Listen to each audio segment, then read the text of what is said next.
আসসালামু আলাইকুম। আমরা পার্ট অফ স্পিচ নিয়ে আলোচনা করব। পার্ট অফ স্পিচটা কী, পার্ট অফ স্পিচ কোথায় কোথায় কাজে লাগে, কীভাবে কাজে লাগাতে হয়, কীভাবে আমরা চিনব কোনটা নাউন কোনটা প্রোনাউন, সব কিছু বিষয় নিয়ে আজকে আমরা আলোচনা করব। দেখো এদিকে part of speech. Part of speech কাকে বলে, পার্ট অফ স্পিচটা কী?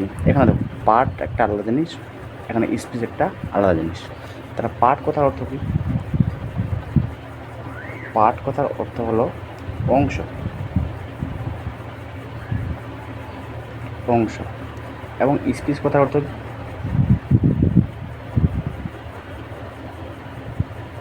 স্পিচ কথার অর্থ হচ্ছে বাক্য। তাহলে দুটো মিলে আমরা বলতে পারি না যে বাক্যের কিছু অংশ।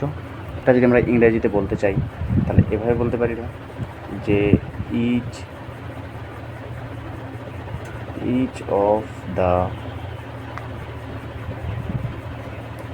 word used in a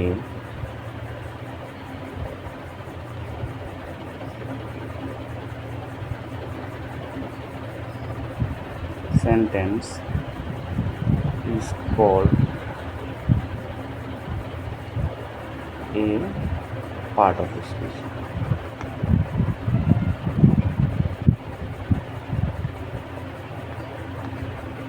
আচ্ছা, এর বাংলাটা কি? যে বাক্যের মধ্যে কিছু অংশকে বলি আমরা কি, পার্ট অফ স্পিচ। ঠিক আছে, এই পার্ট অফ স্পিচকে আমরা সাধারণত 8 ভাগে ভাগ করে থাকি। কত ভাগে? 8 ভাগে ভাগ করে থাকি।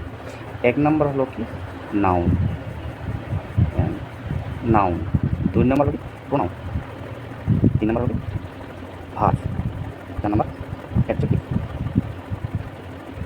5 নম্বর হলো অ্যাডভার্ব। 6 নম্বর প্রিপোজিশন। 7 নম্বর কনজাংশন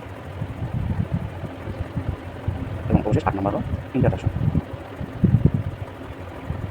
এই 8 ভাগে আমরা পার্ট অফ স্পিচকে ভাগ করে থাকি সাধারণত। আচ্ছা, এখন বলবো যে নাউন কী জিনিস।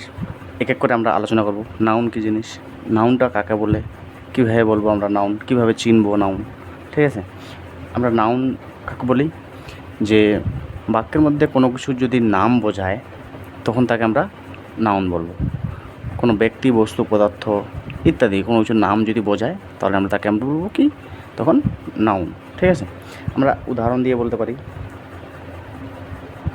আচ্ছা, প্রথমে জেনে নিই নাউনের বাংলাটা কি। নাউন হচ্ছে কি